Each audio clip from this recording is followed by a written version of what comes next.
विधानसभेच्या 127 जागा लढवण्याची मराठा आंदोलक मनोज जरांगेंची तयारी। जरांगे पाटलांकडून विधानसभेच्या 127 जागांवर सर्वे। एबीपी माझाला जरांगेंची माहिती। मराठा आरक्षणाच्या मागण्या मान्य झाल्या नाही तर विधानसभेला 127 उमेदवार उभे करणार। मराठा आंदोलक मनोज जरांगे पाटलांचा सरकारला इशारा। मनोज जरांगे पाटील स्वतः निवडणूक लढवणार नाही, स्वतः पक्ष काढणार का यावर अद्यापही निर्णय झाला नसल्याची माहिती। वेळ पडल्यास मराठा मुस्लिम दलितांची मोठ बांधणार, जरांगेंची प्रतिक्रिया। राज्यातील मराठाबहुल भागांचा सर्वे पूर्ण। ओबीसीतून आरक्षण दिलं नाही तर विधानसभा लढवणार, मनोज जरांगे पाटलांची घोषणा। राजकारणात यायचं नाही पण आरक्षण न दिल्यास नाईलाज असेल, जरांगेंची प्रतिक्रिया। निवडणूक लढवण्याचा प्रत्येकाला अधिकार, मनोज जरांगेंच्या घोषणेनंतर ओबीसी नेते प्रकाश शेंडगेंची प्रतिक्रिया। तर मराठ्यांना 10% आरक्षण सरकारनं दिलंय, त्यामुळे ओबीसीतून आरक्षण मागणे चुकीचं, शेंडगेंचं वक्तव्य। इच्छा असेल तर मनोज जरांगेंनी नक्की उमेदवार उभे करावे। जरांगेंच्या उमेदवार उभे करण्याच्या घोषणेवर ओबीसी नेते बबनराव तायवाडे यांची प्रतिक्रिया। मनोज जरांगेंना ओबीसींचं आरक्षण संपवायचंय का? ओबीसी आंदोलक लक्ष्मण हाकेंचा जरांगेंना सवाल। मनोज जरांगे हा भंपक माणूस, हाकेंचं वक्तव्य। धुळे सोलापूर महामार्गावर पुन्हा रास्ता रोको करण्याचा ओबीसी आंदोलकांचा प्रयत्न। जालन्यात पोलिसांचा मोठा फौजफाटा तैनात। शिवसेनेचा आजचा 58वा वर्धापन दिन। ठाकरे आणि शिंदेंची शिवसेना स्वतंत्रपणे वर्धापन दिन साजरा करणार। ठाकरेंच्या शिवसेनेचा वर्धापन दिन माटुंग्यातील षण्मुखानंद सभागृहात साजरा होणार। लोकसभा निवडणुकीत निवडून आलेल्या खासदारांचा सत्कार केला जाणार। शिंदेंच्या शिवसेनेचा वर्धापन दिन वरळीच्या NSCI डोममध्ये पार पडणार। दोन्ही शिवसेना नेते आगामी विधानसभा निवडणुकीच्या तयारीचं बिगुल फुंकण्याची शक्यता। नाशिक शहरात शिवसेना वर्धापन दिनानिमित्त ठाकरे गटाकडून लाडू वाटप। खासदार राजाभाऊ वाजेंचा विजय आणि वर्धापन दिनानिमित्त लाडू वाटप केल्याची जिल्हाप्रमुख सुधाकर बडगुजर यांची माहिती। महाराष्ट्रातील पक्ष कोणा एका व्यक्तीवर अवलंबून राहणार नाही, कोर कमिटी एकत्रितपणे पक्ष चालवेल। दिल्लीच्या भाजपच्या बैठकीत महाराष्ट्रातल्या नेत्यांची भूमिका। जे लोक 100च्या वर सीट आणू शकत नाही त्यांनी आम्हाला शिकवू नये, सरकार कोसळणार। या राहुल गांधींच्या वक्तव्याला भाजपच्या महिला प्रदेशाध्यक्ष चित्रा वाघ यांचं प्रत्युत्तर। रत्नागिरी सिंधुदुर्ग लोकसभा मतदारसंघातून नारायण राणे भ्रष्ट मार्गाने निवडून आले, त्यामुळे राणेंची निवड रद्द करावी। ठाकरे सेनेचे उमेदवार विनायक राऊत यांची निवडणूक आयोगाला पत्र लिहित विनंती। मुंबईच्या वरळीमध्ये भाजप युवा मोर्चाचं आंदोलन। नाना पटोलेंच्या फोटोला चिखल फासत केला विरोध।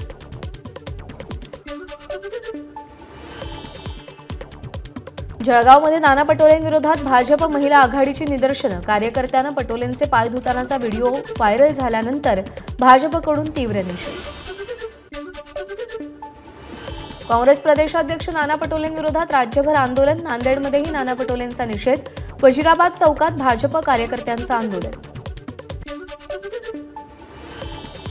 सोलापूरमध्ये काँग्रेस प्रदेशाध्यक्ष नाना पटोलेंविरोधात भाजप आक्रमक। कन्ना चौकात भाजप पदाधिकाऱ्यांकडून पटोलेंच्या प्रतिमेला चिखलला फासत निषेध नोंदवला।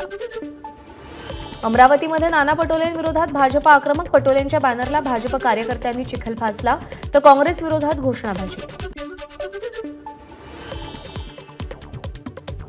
नाना पटोलेंचा जिल्हा असलेल्या भंडाऱ्यातही भाजपचं आंदोलन। कार्यकर्त्यांकडून नाना पटोलेंनी पाय धुतल्याचा निषेध। आरती यादवच्या कुटुंबियांचे पोलिसांवर गंभीर आरोप। आरोपीनं आरतीला धमकी दिल्याची आरतीनं पोलिसांकडे तक्रार केली होती, मात्र आरतीच्या तक्रारीनंतर पोलिसांनी पैसे घेऊन आरोपीला सोडलं, कुटुंबियांचा आरोप। नागपूर हिट अँड रन प्रकरणात पोलीस निरीक्षक विजय दिघेंवर कारवाई करत निलंबन। घटनेनंतर 60 तास उलटूनही रक्ताच्या नमुन्यांची तपासणी न केल्यानं कारवाई। पुण्याजवळच्या दिवेघाटात टेम्पो आणि ट्रकचा भीषण अपघात। 3 ते 4 जण गंभीर जखमी। जुना मुंबई पुणे महामार्गावर वडगाव चौकात मालवाहू कंटेनरचा अपघात। एका महिलेचा मृत्यू तर कंटेनर चालक गंभीर जखमी। मुंबई गोवा राष्ट्रीय महामार्गावर पोलादपूरजवळ उभ्या ट्रॅव्हल्सला ट्रेलरची जोरदार धडक। अपघातामध्ये एकाचा मृत्यू तर ट्रेलर चालक फरार। पंढरपूर कराड रोडवर ट्रकच्या धडकेत मृत्यू झालेल्या 6 मृत महिला मजुरांवर एकाच ठिकाणी अंत्यसंस्कार। ट्रक चालकावर गुन्हा दाखल। कटफळ गावातली घटना। बागेश्वर धाम संस्थेच्या महाराष्ट्र प्रदेशाध्यक्षाकडून एकाला मारहाण, बोलणी करून कार्यक्रम न झाल्यामुळे मारहाण केल्याची माहिती। या प्रकरणी अभिजित करंजुले यांच्यासह 12 जणांविरोधात गुन्हा दाखल। चंद्रपूरमध्ये आंदोलनादरम्यान खासदार प्रतिभा धानोरकरांच्या उपस्थितीत कोळसा खाण व्यवस्थापकाला मारहाण, घटनेनंतर पोलिसांनी जमावाला पांगवलं। मुंबईच्या पश्चिम द्रुतगती मार्गावरती रविवारी दुचाकींची रेस लावणाऱ्यांवर पोलिसांकडून कारवाई, रेस खेळणाऱ्या 52 जणांना अटक, 34 दुचाकी जप्त।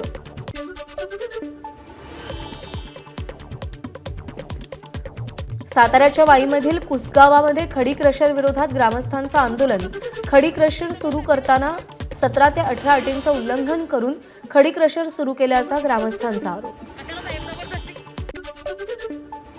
चाकूने वार करत एकाची हत्या, गोंदिया शहरातील भीमनगर परिसरातली घटना, गोंदिया शहर पोलिसांकडून आरोपींचा शोध सुरू। मुंबई, नवी मुंबई, पुणे आणि ठाण्यातील रुग्णालयातून लॅपटॉपची चोरी करणाऱ्या आरोपीला भोईवाड पोलिसांकडून अटक, चोरीचे 11 लॅपटॉप जप्त। कोल्हापूरमध्ये जर्सी गाई चोरणाऱ्या तिघांना अटक, कुरुंदवाड पोलिसांकडून 14 जर्सी गाई जप्त, चोरलेल्या गाई घेऊन जाण्यासाठी शेतकऱ्यांची गर्दी। भिवंडी शहरात सकाळपासून रिमझिम पाऊस, शहरातील भाजी मार्केट परिसरामध्ये 1 ते 2 फुटांपर्यंत पाणी साचलं। 2 दिवसांच्या विश्रांतीनंतर रत्नागिरीच्या दापोलीसह खेड आणि चिपळूणमध्ये मुसळधार पाऊस, पावसाच्या आगमनामुळे रखडलेल्या शेतीच्या कामांना पुन्हा वेग। भंडाऱ्यामध्ये विजांच्या कडकडाटासह जोरदार पावसाची हजेरी, बच्चे कंपनीनं पावसाचा आनंद लुटला।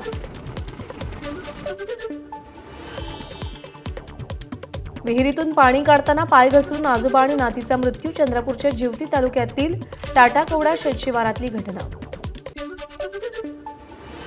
नाशिकमधील मनमाडची वेटलिफ्टर आकांक्षा व्यवहारेची सुवर्ण कामगिरी, मध्य प्रदेशच्या इंदौरमध्ये सुरू असलेल्या खेलो इंडिया स्पर्धेमध्ये 2 सुवर्ण पदकं पटकावली।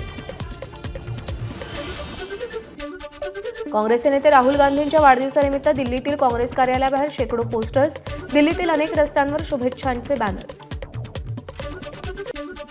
काँग्रेस मुख्यालयात राहुल गांधींचा वाढदिवस साजरा, काँग्रेस अध्यक्ष मल्लिकार्जुन खरगे आणि प्रियंका गांधी उपस्थित, राहुल गांधींनी केक कापून वाढदिवस साजरा केला। दिल्लीचे मुख्यमंत्री अरविंद केजरीवाल यांच्या अडचणीत वाढ, केजरीवालांची न्यायालयीन कोठडी 3 जुलैपर्यंत वाढली। हिमाचल प्रदेशातील धर्मशाला अमेरिकन लोकप्रतिनिधींच्या शिष्टमंडळानं घेतली दलाई लामांची भेट, अमेरिकन संसद सदस्यांनी दलाई लामा यांना अमेरिकन संसदेनं नुकतेच पारित केलेल्या तिबेट विधेयकाची प्रत सोपवली आहे। दिल्लीमध्ये उष्णतेचा कहर, 35.2 किमान तापमानाची नोंद, 24 तासात 40हून अधिक मृत्युमुखी, तर दिल्लीमध्ये 13 वर्षातील उच्चांकी तापमानाची नोंद।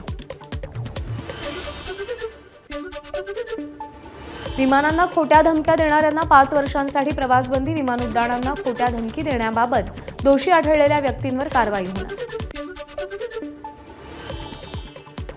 विमानामध्ये 1 तास एसी सुरू न केल्यानं प्रवाशांचे हाल, स्पाइस जेटच्या दिल्ली दरभंगा विमानातला प्रकार, एसी बंद ठेवल्यानं विमानाच्या आतील तापमान 40 अंशांवर। हजसाठी सौदी अरेबियात गेलेल्या मुस्लिम बांधवांना कडक उन्हाचा फटका, मक्काला गेलेल्या 550 यात्रेकरूंचा उष्णतेमुळे मृत्यू।